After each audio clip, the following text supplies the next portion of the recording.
ನಮಸ್ಕಾರ, ನಾನು ವಿನಿದು first day first show Kannada. ಇವತ್ತು ನಮ್ಮ ಜೊತೆ ರಂಗ ಸಮುದ್ರ ಈ ಸಿನಿಮಾದ ಚಿತ್ರತಂಡ ಇದೆ, ಮಾತಾಡ್ಸೋಣ. ಮೊದಲನೇದಾಗಿ ಸರ್ ಕಾರ್ತಿಕ್ ಸರ್ ನಮಸ್ಕಾರ. ನಮಸ್ತೆ ಮೇಡಮ್ ಹಾಯ್. ದಿವ್ಯಾ ಅವರು ಹೇಗಿದ್ದೀರಾ? ನೀವು ಹೇಗಿದ್ದೀರಾ? ಆರಾಮ್ ಮೇಡಮ್, ನೀವು? ಹಿಂಗಂದ್ರೆ ಆರಾಮ್ ಅಂತ ಫುಲ್ ಆರಾಮ್ ಹಾಗೆ. ಸರ್ ಮತ್ತೆ ನಿಮ್ಮನ್ನ ತುಂಬ ಸಿನಿಮಾಗಳಲ್ಲಿ ನೋಡಿದ್ವಿ. ಕೆಲವೊಂದು ಪಾತ್ರಗಳು ತುಂಬ ಇಷ್ಟ ಆಗಿತ್ತು. ರಂಗಿತ ರಂಗ ಆಗಿರ್ಬೋದು, ವಿಕ್ರಾಂತ್ ರೋಣ, ಆಮೇಲೆ ಒಂದು ಕತೆ ಹೇಳ ಅಂತ ಒಂದು ಸಿನಿಮಾ ಅದ್ರಲ್ಲೂ ಎಲ್ಲ ತುಂಬ ಚೆನ್ನಾಗಿತ್ತು. ಸೊ ಆ ಟೈಮಲ್ಲಿ ನಿಮ್ಮ ಇಂಟರ್ವ್ಯೂ ಮಾಡೋಕೆ ಹಂಗೆ ಹಿಂಗೆ ಅಂತ ಟ್ರೈ ಮಾಡ್ತಾ ಇದ್ವಿ. ಫೈನಲ್ ಸಿಕ್ಕಿದ್ದೀರಾ ನೀವು? ಹೌದು, ಈಗ ಸಿಕ್ಕಿದ್ದು. ಈಗ ಸಿಕ್ಕಿದ್ದೀರಾ. ಸೊ ಹೆಂಗ್ ನಡೀತಾ ಇದೆ ಸಿನಿಮಾಗಳು, ಜರ್ನಿ ಎಲ್ಲ ಹೆಂಗ್ ನಡೀತಾ ಇದೆ? ಅಂದರೆ ನಾನು ನಾನು ಸಿಗ್ತಾ ಇರಲಿಲ್ಲ ಯಾರಿಗೂ. ಕಾರಣ ಏನಂದರೆ ನಾನು ಮಂಗಳೂರಿಗೆ ಹೋಗ್ತಾ ಇದ್ದೆ, ಮಂಗಳೂರಲ್ಲಿ ಇರ್ತಾ ಇದ್ದೆ. ನನ್ನ ಪರ್ಸನಲ್ ಇದರಿಂದಾಗಿ ಸಿಗ್ತಾ ಇರಲಿಲ್ಲ. ಹೋಗ್ತಾನೆ ಚೆನ್ನಾಗಿ ಬರ್ತಾ ಇದೆ, ಚೆನ್ನಾಗಿ ಮಾಡ್ತಾ ಇದ್ದೀನಿ. ಮೇಡಮ್ ನಿಮ್ಮ ಒಂದು ಸ್ಮಾಲ್ ಪರಿಚಯ. ಅದೇ, ನನ್ನ ಹೆಸರು ಬಂದು ದಿವ್ಯಾ ಗೌಡ ಅಂತ. ಇದು ಆ್ಯಕ್ಚುಲಿ ನಂದು 4ನೇ ಮೂವಿ, ಬಟ್ ಲೇಟಾಗಿ ರಿಲೀಸ್ ಆಗ್ತಿದೆ. ಅದಕ್ಕಿಂತ ಮುಂಚೆ ಮೂವಿ ರಿಲೀಸ್ ಆಯಿತು, ಯೂಸ್ಲೆಸ್ ಫೆಲೋ ಅಂತ ಹೇಳ್ಬಿಟ್ಟು ಡಿಸೆಂಬರ್ 15ಗೆ ರಿಲೀಸ್ ಆಗಿದ್ದು. ಸೊ ಇದು ಹೇಗೆ ಅಂದರೆ, ನನಗೆ ಅವಕಾಶ ಸಿಕ್ಕಿದ್ದು ರಾಜ್ಕುಮಾರ್ ಸರಿಂದ, ಡೈರೆಕ್ಟರ್ ಸರಿಂದ ನನಗೆ ಅವಕಾಶ ಸಿಕ್ಕಿದ್ದು. ಫಸ್ಟ್ ಅವರು ಫೇಸ್ಬುಕ್ಕಲ್ಲಿ ಮೆಸೇಜ್ ಮಾಡಿದ್ರು, ಈ ಥರ ಒಂದು ಪ್ರಾಜೆಕ್ಟ್ ಇದೆ ಜಿ, ಮಾಡ್ತೀರಾ ಅಂತ ಹೇಳಿದ್ರು. ಅವಾಗ ನಾನು ಓಕೆ ಸರ್ ಮಾಡ್ತೀನಿ, ಒಂದ್ಸರಿ ಬಂದ್ಬಿಟ್ಟು ಸ್ಟೋರಿ ಕೇಳ್ತೀನಿ ಅಂತ ಹೇಳಿದೆ. ಪರಿಚಯ ಇರಲಿಲ್ಲ? ಇಲ್ಲ, ನನಗೂ ಅವ್ರಿಗೂ ಪರಿಚಯ ಇರಲಿಲ್ಲ, ಫೇಸ್ಬುಕ್ಕಿಂದನೇ ಪರಿಚಯ ಆಗಿದ್ದು. ಹಂಗೆ ಅವ್ರು ಕೇಳಿದ್ರು, ನಾನು ಮಾಡ್ತೀನಿ ಅಂತ. ನನ್ನ ಕತೆ ಇಷ್ಟ ಆಯಿತು, ಬಟ್ ಒಂದು ಭಯ ಕೂಡ ಇತ್ತು ನನಗೆ. ಬಿಕಾಸ್ ಅದು ಉತ್ತರ ಕರ್ನಾಟಕ ಭಾಷೆ, ಅದು ನನಗೆ ಅದು ಬರ್ತಾ ಇರಲಿಲ್ಲ. ಬಟ್ ಅದಾದಮೇಲೆ ವೈಸಲ ಸರ್ನ ಪ್ರೊಡ್ಯೂಸರ್ ಸರ್ನ ಮೀಟ್ ಮಾಡಿದೆ. ಅವ್ರು ಚಿಕ್ಕದಾಗ ಒಂದು ಆಡಿಷನ್ ಮಾಡಿದ್ರು. ಸೊ ಓಕೆ, ಅವಾಗ ನನಗೆ ಒಂದು ಕಂಫರ್ಟೇಬಲ್ ಅನಿಸ್ತು, ಲೈಕ್ ಮಾಡ್ಬೋದು, ನಾನು ಮಾಡ್ತೀನಿ ಈ ಪಾತ್ರ ಅಂದ್ಬಿಟ್ಟು. ಹಾಗಾಗಿ ನನಗೀಗ ರಂಗಸಮುದ್ರ ಮೂವಿ ಅವಕಾಶ ಸಿಕ್ತು. ಸೊ ನೀವು ಹೆಂಗೆ ಬಂದಿದ್ದು? ಫೇಸ್ಬುಕ್ಕಿಂದ ಬಂದರೆ, ನೋಟ್ಬುಕ್ಕಿಂದ ಬಂದರೆ? ನಾನು ಯಾವ ಬುಕ್ಕಿಂದ ಬಂದ್ರಿ ಈ ಸಿನಿಮಾಗೆ? ನಾನು ಡೈರೆಕ್ಟ್ ಬುಕ್ಕಿಂದನೇ ಬಂದೆ. ಇದು ಇವರು ಡೈರೆಕ್ಟರ್ ಕಾಲ್ ಮಾಡಿದ್ರು, ರಾಜ್ಕುಮಾರ್ ಅವರು ರಂಗಿತರಂಗ ಮೂವಿ ನೋಡಿರಲಿಲ್ಲ, ಬೇರೆ ಯಾವುದೋ ಒಂದು ಮೂವಿ ನೋಡಿದ್ರು. Okay okay. ನೋಡಿ ಅವರು ಅದನ್ನು ಯಾವಾಗ ಇತ್ತೀಚೆಗೆ ಹೇಳಿದ್ರು, ಸರ್ ನಾನು ಈ ರಂಗಿತರಂಗ ನಿಮ್ಮನ್ನು ನೋಡಿರಲಿಲ್ಲ, ನಾನು ಬೇರೆ ಯಾವುದನ್ನು. ಆ ಪಾತ್ರಕ್ಕೆ ಮಂಗಳೂರು ಕನ್ನಡದ, ಅಂದರೆ ಇದು ಮಂಗಳೂರಿಂದ ಒಬ್ಬ ಅಲ್ಲಿ ಹೋಗಿ ರಂಗಸಮುದ್ರಕ್ಕೆ ಹೋಗುವಂಥ ವ್ಯಕ್ತಿ ಆದ್ದರಿಂದ ಈ ಪಾತ್ರ ಮಂಗಳೂರು ಕನ್ನಡದವರೇ ಬೇಕಾಗಿತ್ತು. ಅದಕ್ಕೆ ಬೇರೆ ಆರ್ಟಿಸ್ಟ್ಗಳು ನೋಡ್ತಾ ಇದ್ರು. ಆ ಟೈಮಲ್ಲಿ ನಾನು ಸಿಕ್ಕಿದ್ದೆ. ಹೋಗಿ ಮಾತಾಡಿದಾಗ ಈ ಪಾತ್ರವನ್ನು ನನ್ನದೇ ರೀತಿಯಲ್ಲಿ ಅಂದರೆ ನಾನು ತೋರಿಸಿದೆ, ಈ ಥರ ಎಲ್ಲ ಮಾಡ್ಬೋದು ಇದು.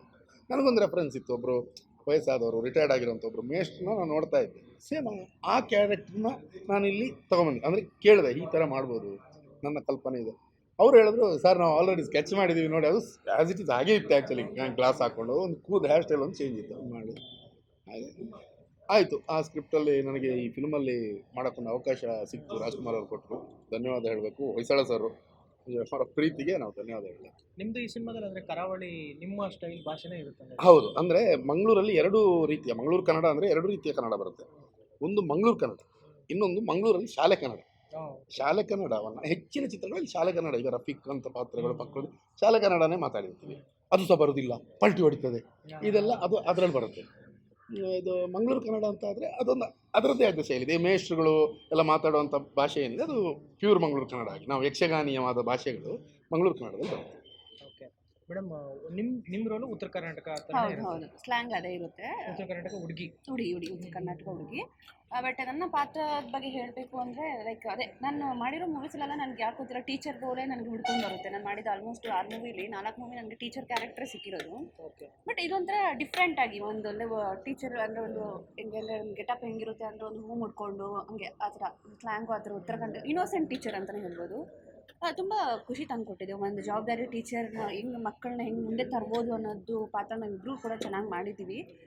ಅದಕ್ಕೆ ನಮ್ಮ ಡೈರೆಕ್ಟರ್ ಸರ್ಗೆ ಥ್ಯಾಂಕ್ ಯು ಹೇಳಬೇಕು. ಬಿಕಾಸ್ ಎಲ್ಲರೂ ದೊಡ್ಡ ದೊಡ್ಡ ಆರ್ಟಿಸ್ಟ್ಗಳು, ರಂಗಣ್ಣ ರಘು ಸರ್ ಆಗಲಿ, ಸಂಪತ್ ರಾಜ್ ಆಗಲಿ, ಮಂಜು ಸರ್ ಆಗಲಿ, ಒಬ್ಬ ಮಂಜು ಸರ್ನ ನಮ್ಗೆ ಮುಂಚೆನೇ ಭೇಟಿ ಇತ್ತು. ಲೈಕ್ ಅವ್ರು ನಮ್ಮ ಮೂವಿಲಿ, ಫಸ್ಟ್ ನನ್ನ ಮೂವಿಲಿ ಕರ್ಮಣ್ಯ ವಾದಿಕರ ಅಷ್ಟೇ ಅಂತ ಮೂವಿಲಿ ಆ್ಯಕ್ಟ್ ಮಾಡಿದ್ರು. ಹಾಗಾಗಿ ಅವರು ಒಬ್ಬರು ಗೊತ್ತು, ಬಿಟ್ಟರೆ ನನಗೆ ಯಾರೂ ಗೊತ್ತಿಲ್ಲ.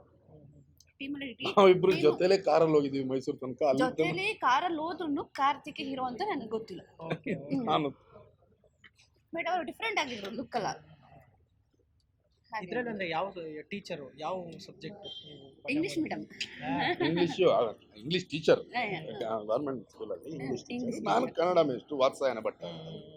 ಆ ಊರಲ್ಲಿ ನನಗೆ ಉಳ್ಕೊಳ್ಬೇಕು ಅಂತ ಇದ್ದರೆ ಇವ್ರಿಗೋಸ್ಕರ ನಾನು ಇರಬೇಕು, ಆ ಥರ ಸಿಚುವೇಶನ್ ಕ್ರಿಯೇಟ್ ಮಾಡಿದ್ದಾರೆ ಡೈರೆಕ್ಟ್ರು. ಕನ್ನಡ ಮೇಷ್ಟ್ರಿಗೂ ಇಂಗ್ಲೀಷ್ ಮೇಡಮ್ಗೂ ಲವ್ ಆಗುತ್ತೆ? ಲವ್ ಅಂದರೆ ನೋಡಿದ ತಕ್ಷಣ ಬಿದ್ದೋಗ್ಬಿಡ್ತಾರೆ. ಹೌದು, ಓದೋ ದಿವಸನೇ ನೋಡಿದ ದಿವಸನೇ ಹಾಗಾಗಿರುತ್ತೆ. ಅಂದ್ರೆ ಯಾವ ವಿಷಯದ ಬಗ್ಗೆ ಸಿನಿಮಾ ಆಕ್ಚುಲಿ ಇರೋದು ಏನು ರಂಗ ಸಮುದ್ರ ಅನ್ನೋದು ಒಂದು ಊರು ಅನ್ನೋ ನಮಗೆ ನೋಡಿದಾಗ ಗೊತ್ತಾಯ್ತು ಟ್ರೈಲರ್ ನೋಡಿದಾಗ ಅಲ್ಲಿ ನಡೆಯೋ ಒಂದು ಕಥೆನ ಏನು ಇತ್ತು. ರಂಗ ಅಂದರು ಈಗ ರಂಗಸ್ಥಳ ಅಥವಾ ರಂಗ ಅಂದರೆ ಏನು ರಂಗಭೂಮಿ ಅಂತ ತಗೊಂಡು ಅಥವಾ ಈ ಜಗತ್ತೇ ಒಂದು ನಾಟಕ ರಂಗ ಅಂತ ತಗೊಂಡು ಆ ಶಬ್ದಕ್ಕೆ ರಂಗ ವಿಷ್ಣು ರಂಗ ಚಿತ್ರರಂಗ ಚಿತ್ರರಂಗ ನಾಟಕ ರಂಗ ಏನು ರಂಗ ಅಂತ ಹೇಳಿದ್ರೆ ಅದಕ್ಕೆ ಅಷ್ಟು ಡೆಪ್ತ್ ಇದೆ, ಆಳ ಇದೆ. ಹೌದು. ಸಮುದ್ರ ಅಂದ್ರು ಇವತ್ತಿನ ತನಕ ಅದರ ಆಳ, ಎರಡು ಆಳಗಳು ಸೇರಿ ಆಗಿರುವಂಥ ಒಂದು ಅದ್ಭುತ ಚಿತ್ರ. ಯಾಕಂದರೆ ಈ ಜಗತ್ತು ಅಂತ ಹೇಳುವಂಥ ನಾಟಕ ರಂಗದಲ್ಲಿ ಎಲ್ಲರೂ ಪಾತ್ರಧಾರಿಗಳೇ, ಸೂತ್ರಧಾರಿ ಮೇಲಿದ್ದಾನೆ ಅನ್ನೋದು.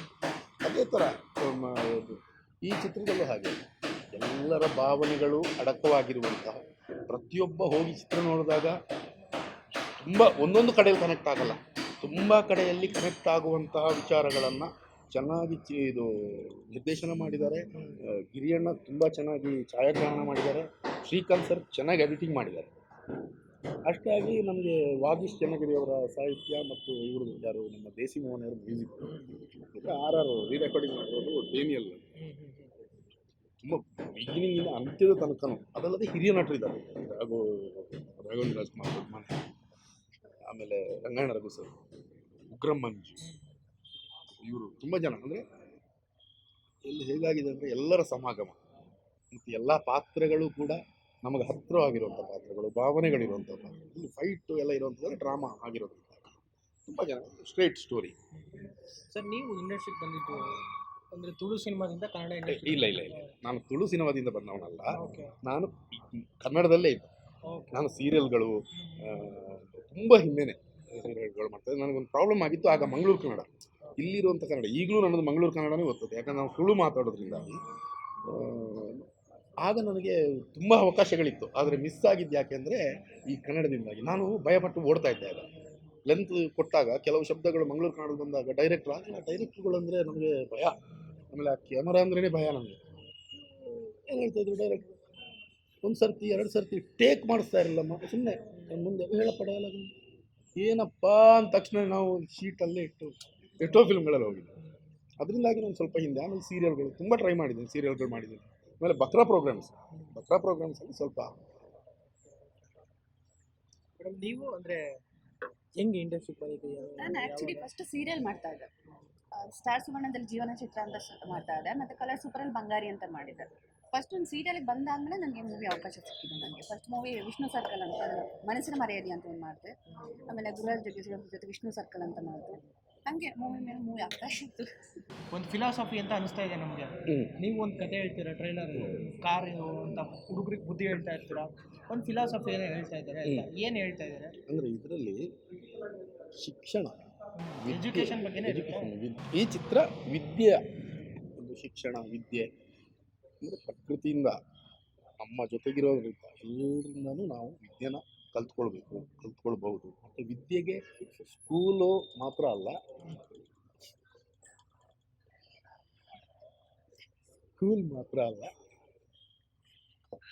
ಎಲ್ಲ ವಿಷಯ, ಒಂದು ಚಿಕ್ಕ ಹುಡುಗನಿಂದ ಹಿಡಿದು ಸೀನಿಯರ್ಗಳ ಜೊತೆ ವಿದ್ಯೆ ಕಲಿಯುವಂಥ ಅದನ್ನು ಒಂದು ಚೌಕಟ್ಟು. ಅಂದರೆ ನಾನೊಂದು ವಿಷಯದಲ್ಲಿ ಹೋದರೆ ಇವರು ಇಂಗ್ಲೀಷ್ನ ವಿಷಯದಲ್ಲಿ ಹೋಗ್ತಾರೆ, ಆಮೇಲೆ ರಂಗೇಂದ್ರ ರಘು ಸರ್ ಒಂದು.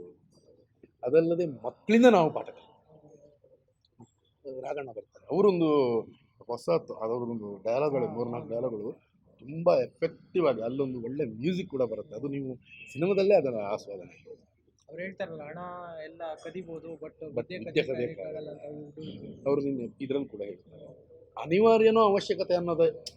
ಅದನ್ನು ಬರೆದಿದ್ದಾರೆ ನಿರ್ದೇಶಕರು, ತುಂಬ ಚೆನ್ನಾಗಿದೆ ಲೈನ್ಗಳು, ಪ್ರತಿಯೊಬ್ಬನಿಗೂ ರೀಚ್ ಆಗುವಂಥ ಲೈನ್. ಮೇಡಮ್ ನಿಮ್ಮ ರೋಲ್ ಹೆಂಗೆ ಇಡೀ ಸಿನಿಮಾ ಕ್ಯಾರಿ ಆಗುತ್ತಾ? ಅಂದರೆ ಟೀಚರ್ ಅಂದರೆ ಹೆಂಗೆ ಇಡೀ ಸಿನಿಮಾ ನನ್ನ ರೋಲ್ ಎಲ್ಲ. ಇದು ಆ್ಯಕ್ಚುಲಿ ಈ ಚಿತ್ರದಲ್ಲಿ ಹೀರೋಯಿನ್ ಅಂತಲ್ಲ, ಎಲ್ಲ ಒಂದು ಪಾತ್ರಗಳು, ಎಲ್ಲ ಅವರ ಪಾತ್ರಕ್ಕೆ ಎಲ್ಲರೂ ಜೀವ ತುಂಬಿದ್ದಾರೆ. ಅಷ್ಟು ಚೆನ್ನಾಗಿ ಬಂದಿದೆ. ಒಂದೊಂದು ಪಾತ್ರನೂ ಅದೇ ಸಮಾಜಕ್ಕೆ ಒಂದೊಂದು ಇದೆ ಹೇಳ್ಕೊಡುತ್ತೆ. ಅದೇ ಅವ್ರ ಕ್ಯಾರೆಕ್ಟರ್ ಏನು, ಇವ್ರ ಪಾತ್ರ ಏನು, ಅದಿದಂತ ಹೇಳ್ಕೊಡುತ್ತೆ. ಬಟ್ ಮೂವಿ ತುಂಬ ಚೆನ್ನಾಗಿ ಬಂದಿದ್ದಾರೆ. ಒಂದು ಫ್ಯಾಮಿಲಿ ಪ್ಯಾಕೇಜ್ ಅಂತಲೇ ಹೇಳ್ಬೋದು. ಹೌದು, ಫ್ಯಾಮಿಲಿ ಪ್ಯಾಕೇಜ್. ಅದರಲ್ಲಿ ಇನ್ನೊಂದು ಇವರ ಪಾತ್ರ, ಒಬ್ಬ ಹುಡುಗನಲ್ಲ ಅವನು ಎಲ್ಲರಿಂದಲೂ ದೂಷಣೆಗಳು ಆಗ್ತವೆ, ನನಗಂತೂ ಕಂಡ್ರಾಗ್ತದೆ. ಅವನಿಗೆ ಒಂದು ಸಪೋರ್ಟ್ ಅಂತ ಮಾಡ್ತಾರೆ. ಕಾಟ ಕೊಡ್ತೀರಾ? ನಾನು ಹೆವಿ ಕಾಟ, ಯಾಕಂದ್ರೆ ಅವ್ನು ನನಗೆ ಕೊಡ್ತಾರೆ. ಅವ್ನು ಸ್ಟೂಡೆಂಟು ಎಷ್ಟು ಕೊಡ್ತಾನೆ ಅದ್ರ ಡಬ್ಬಲ್ ನಾನು ಕೊಡ್ತಾ ಇರ್ತೀನಿ. ಅವನು ಹೇಳುವಂಥ ಪ್ರತಿಯೊಂದು ಮಾತುಗಳು ನನಗೆ ಪಂಚಾಗ್ತಾ ಇರುತ್ತೆ, ನನಗೆ ಈಗೋ ಹರ್ಟ್ ಆಗ್ತಾ ಇರುತ್ತೆ. ನಾನು ದೊಡ್ಡವನಲ್ವ, ನಾನು ಮೇಷ್ಟ್ರು, ಅವ್ನು ಕೇಳಲೇಬೇಕು.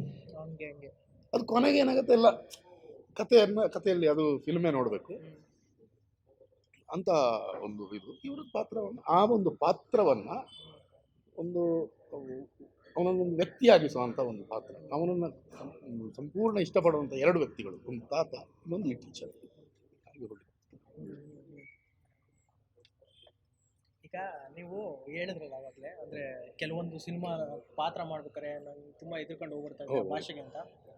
ಇವನ್ ವಿಕ್ರಾಂತ್ ರೋಣದಲ್ಲಿ ನೀವು ಸುದೀಪ್ ಸರ್ ಜೊತೆ ಮಾಡಿದ್ರಿ, ಹೌದು. ಆ ಸ್ಟಾರ್ ಜೊತೆ ಮಾಡಿದಾಗ ಹೆಂಗಿತ್ತು ಅನುಭವ ಅಂತ?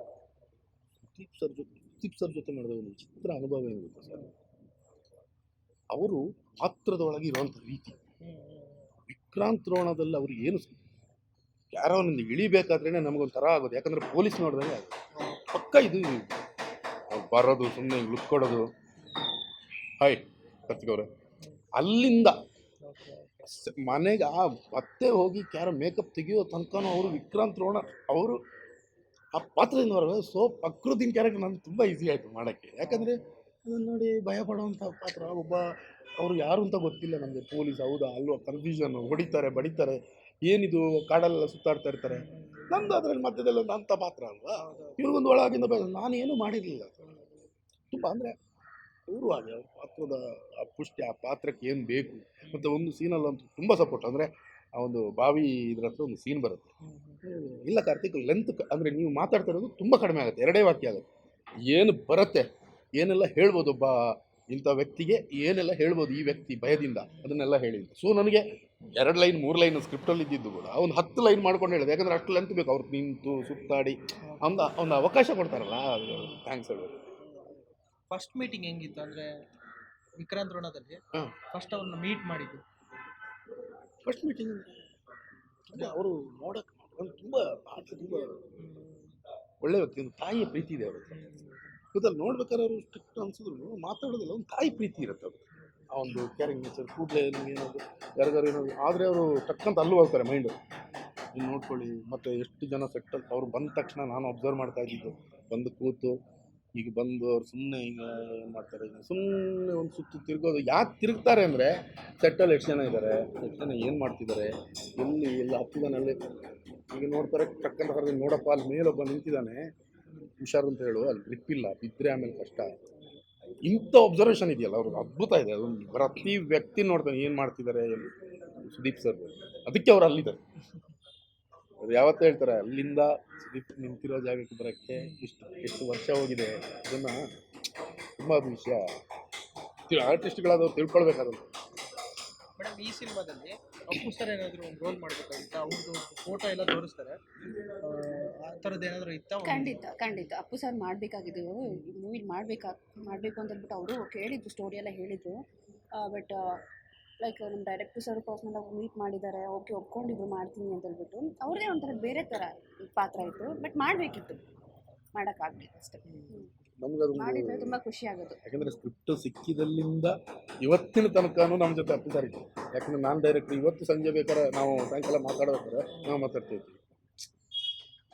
ಅಪ್ಪು ಸರ್ ಇಲ್ಲದೆ ಇರೋ ಹೊರಗು ನಮ್ಗೆ ಅದು ಇದ್ದೇ ಇದೆ. ಯಾಕಂದರೆ ನನಗೆ ವಿವರಿಸಿದಾಗಲೇ ಅಪ್ಪು ಸರ್ನ ಇಟ್ಕೊಂಡೇ ಹೇಳಿರೋದು ಕತೆ. ಅಪ್ಪು ಸರ್ ಆ ವಿಷಯನೇ ಹೇಳಿರೋದು. ಯಾವ ರೋಲ್ ಮಾಡಬೇಕಾಗುತ್ತೆ ಇದರಲ್ಲಿ ಇಲ್ಲ, ಅವರೊಂದು ಒಂದು ದೊಡ್ಡ ಪೋಸ್ಟ್ಗೆ ಹೋಗಿರ್ತಾರೆ, ಗೌರ್ಮೆಂಟ್ ಜಿಲ್ಲಾಧಿಕಾರಿ ಆಗಿರ್ತಾರೆ. ಅವರೊಂದು ಸ್ಕೂಲಿಗೆ ಬರೋದಿತ್ತು, ಬರುವಾಗ ಯಾವುದೋ ಒಂದು ಕತೆ ನಡೀತಾ ಇತ್ತು, ಅದನ್ನೀಗ ಚೇಂಜ್ ಮಾಡಿಕೊಂಡು ಈ ಥರ ರಾಘಣ್ಣನಾಗಿ ತೋರಿಸಿ, ಅಲ್ಲಿ ಅಪ್ಪು ಸರ್ ಇದ್ದಾರೆ, ಆ ಕಾಲಘಟ್ಟದಲ್ಲಿ ಇದ್ದರು ಅನ್ನೋದನ್ನು ತೋರಿಸಿ ಮಾಡಿ. ಫೈನಲ್ ಆಗಿ ಸಿನಿಮಾ ಬಗ್ಗೆ ಹೇಳೋದಾದರೆ ಯಾವಾಗ ರಿಲೀಸ್, ಏನೋ ಫೈನಲ್ ಆಗಿ 12ನೇ ತಾರೀಕು ಜನವರಿ 12. ಖಂಡಿತ ನಾನು ಜನರಲ್ಲಿ ರಿಕ್ವೆಸ್ಟ್ ಮಾಡ್ಕೊಳ್ಳೋದು ಇಷ್ಟೇ, ಥಿಯೇಟ್ರಿಗೆ ಬಂದು ಸಿನಿಮಾ ನೋಡಿ. ಯಾಕಂದರೆ ನೀವು ಫ್ಯಾಮಿಲಿ ಬಂದು ಕೂತು ನೋಡಿ ಎಂಜಾಯ್ ಮಾಡುವಂಥ ಒಂದು ಚಿತ್ರ. ನಾವು ನಮ್ಮಿಂದ ಎಷ್ಟು ಕೊಡ್ಬೋದು, ಎಷ್ಟು ನಿಮ್ಮನ್ನು ನಗಿಸ್ಬೋದು, ಅದನ್ನೆಲ್ಲವನ್ನು ಎಲ್ಲ ಭಾವನೆಗಳನ್ನು ತಂದು ಇಡೋ ಥರ ಮಾಡಿದಂಥ ಚಿತ್ರ. ದಯವಿಟ್ಟು ಥಿಯೇಟ್ರಿಗೆ ಬಂದು ಮೇಡಮ್. ನೀವು ಅದೇ ಖಂಡಿತ ನಾನು ಹೇಳೋದಿದ್ರೆ ಅದೇ, ಜನವರಿ 12ಕ್ಕೆ ಮೂವಿ ರಿಲೀಸ್ ಆಗ್ತಿದೆ ರಂಗಸಮುದ್ರ. ಅದೇ ಥರ ರಂಗ ಸಮುದ್ರನ ಅಷ್ಟೇ ಜನಗಳು ಬಂದು ಸಮುದ್ರದಷ್ಟೇ ಪ್ರೀತಿ ಕೊಡಬೇಕು ಅಂತ ಕೇಳ್ಕೊತೀನಿ. ಮೂವಿ ತುಂಬ ಚೆನ್ನಾಗಿದೆ, ಯಾರಿಗಂತೂ ಪಕ್ಕ ಏನೂ ಮೋಸ ಆಗಲ್ಲ. ಅವ್ರು ಕೊಟ್ಟಿದ್ದ ವ್ಯಾಲ್ಯೂ ಟೈಮಿಗೆ ಆ್ಯಂಡ್ ದುಡ್ಡಿಗೆ ಪಕ್ಕ ವ್ಯಾಲ್ಯೂ ಇದ್ದೇ ಇರುತ್ತೆ. ಎಲ್ಲರೂ ಬಂದುಬಿಟ್ಟು ಥಿಯೇಟ್ರಿಗೆ ನೋಡಬೇಕು ಅಂತ ಕೇಳ್ಕೊತೀನಿ. ಈ ಹೊಸ ಪ್ರತಿಭೆಗಳನ್ನ ಇನ್ನು ಮುಂದೆ ನೀವು ತರಬೇಕು ಅಂತ ಕೇಳ್ಕೊತೀನಿ. Okay thank you madam, thank you sir, all the best, ಒಳ್ಳೆಯದಾಗಲಿ. ನನಗೆ ಸಿನಿಮಾಗೂ ಒಳ್ಳೆಯದಾಗಲಿ sir, all the best. Thank you.